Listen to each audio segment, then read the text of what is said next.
Hey everyone, welcome back to our channel online teaching with Thara. मैं थरा आज आप लोगों के लिए हिस्ट्री के टॉपिक भारतीय स्वतंत्रता संग्राम से रिलेटेड कुछ इम्पॉर्टेंट क्वेश्चंस लाई हूँ जो कि हर एग्ज़ाम में पूछे जाते हैं। ये हर एक एग्ज़ाम के लिए इम्पॉर्टेंट है और बहुत ही सिलेक्टेड क्वेश्चंस मैंने लिए हैं। तो बिना टाइम वेस्ट करे चलिए स्टार्ट करते हैं। हमारा फर्स्ट क्वेश्चन है, दक्षिण अफ्रीका में महात्मा गांधी द्वारा प्रकाशित पत्रिका का नाम क्या था? तो दक्षिण अफ्रीका में महात्मा गांधी द्वारा जो पत्रिका प्रकाशित की गई थी उसका नाम था Indian opinion. Second question is, Harijan Sevak Sangh की स्थापना कब व किसने की? तो हरिजन सेवक संघ की स्थापना 1932 में हुई थी और किसके द्वारा हुई थी? वो हुई थी महात्मा गांधी के द्वारा। क्वेश्चन नंबर थर्ड इज, 21 अक्टूबर 1943 ईस्वी को स्वतंत्र भारत की आज़ाद हिंद सरकार की घोषणा कहाँ की गई थी? तो आज़ाद हिंद सरकार की घोषणा सिंगापुर में की गई थी। Question number four is, Bharat छोड़ो आंदोलन के समय इंग्लैंड का प्रधानमंत्री कौन था? तो भारत छोड़ो आंदोलन जो था वो कब स्टार्ट हुआ था? 1942 में, और उस समय इंग्लैंड का जो प्रधानमंत्री थे वो थे चर्चिल। नेक्स्ट इज, 1947 ईस्वी के भारतीय राष्ट्रीय कांग्रेस के दिल्ली अधिवेशन की अध्यक्षता किसने की थी? तो वो की थी डॉक्टर राजेंद्र प्रसाद ने। क्वेश्चन नंबर सिक्स इज, भारतीय राष्ट्रीय कांग्रेस का 1938 ईस्वी का अधिवेशन कहाँ हुआ था? तो 1938 ईस्वी का कांग्रेस का अधिवेशन हरिपुरा में हुआ था। 1927 ईस्वी की बटलर कमेटी का उद्देश्य क्या था? तो बटलर कमेटी की उद्देश्य जो था वो था भारत सरकार और देशी राज्यों के बीच संबंध को सुधारना। नेक्स्ट इज, करो या मरो का नारा किसने दिया था? करो और मरो का नारा महात्मा गांधी जी ने दिया था। नेक्स्ट इज, 1931 के कराची अधिवेशन में भारतीय राष्ट्रीय कांग्रेस की अध्यक्षता किसने की थी? तो भारतीय राष्ट्रीय कांग्रेस की अध्यक्षता कराची अधिवेशन में सरदार वल्लभ भाई पटेल ने की थी। नेक्स्ट इज, भारत में साइमन कमीशन के बहिष्कार का क्या कारण था? तो साइमन कमीशन के बहिष्कार का सिर्फ एक ही कारण था कि इसके सभी सदस्य क्या थे? अंग्रेज थे।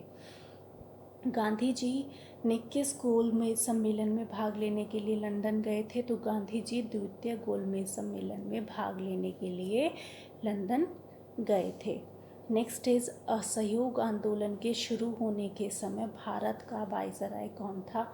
तो असहयोग आंदोलन शुरू होने के समय भारत का वायसराय लॉर्ड जेम्स फोर्ड था। नेक्स्ट इज, किस आंदोलन में सरदार पटेल ने मुख्य भूमिका निभाई थी? तो बारदोली सत्याग्रह में सरदार पटेल ने मुख्य भूमिका निभाई थी। नेक्स्ट इज, भारत छोड़ो आंदोलन का प्रस्ताव किसने बनाया था? तो वो बनाया था महात्मा गांधी जी ने। नेक्स्ट इज, स्वतंत्रता आंदोलन के दौरान साबरमती आश्रम किस शहर के निकट था? तो स्वतंत्रता आंदोलन के दौरान साबरमती आश्रम जो है वो अहमदाबाद के निकट था। नेक्स्ट इज, त्रिपुरी अधिवेशन संकट की समाप्ति के बाद कांग्रेस का अध्यक्ष किसे चुना गया था? तो वो चुना गया था डॉक्टर राजेंद्र प्रसाद को। नेक्स्ट इज, महात्मा गांधी की मृत्यु पर किसने कहा था कि हमारे जीवन से प्रकाश चला गया है? तो ये एक लाइन कही थी जवाहरलाल नेहरू ने। और कब कहा था? जब महात्मा गांधी जी की मृत्यु हुई थी। नेक्स्ट इज, किसने सुझाव दिया था कि स्वतंत्रता प्राप्ति के बाद भारतीय राष्ट्रीय कांग्रेस को समाप्त कर देना चाहिए? तो ये कहा था महात्मा गांधी जी ने। नेक्स्ट इज, फिनिक्स फॉर्म की स्थापना किसने की थी? तो फिनिक्स फॉर्म की स्थापना महात्मा गांधी के द्वारा की गई थी। मुस्लिम लीग ने मुक्ति दिवस कब मनाया था? तो 22 दिसंबर 1939 ईस्वी में मुस्लिम लीग ने मुक्ति दिवस मनाया था। भारतीय मुसलमानों के लिए पृथक राज्य पाकिस्तान शब्द का प्रयोग सर्वप्रथम किसने किया था? तो वो किया था चौधरी रहमत अली ने।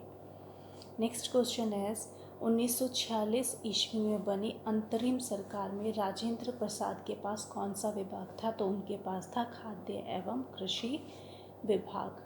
नेक्स्ट इज 1939 में कांग्रेस छोड़ने के बाद सुभाष चंद्र बोस ने किस दल की स्थापना की थी? तो 1939 में कांग्रेस छोड़ने के बाद सुभाष चंद्र बोस ने फॉरवर्ड ब्लॉक की स्थापना की थी।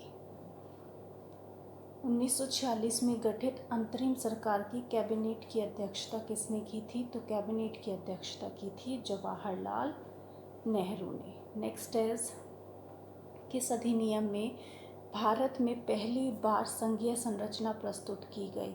तो 1935 के अधिनियम में भारत में पहली बार संघीय संरचना प्रस्तुत की गई थी।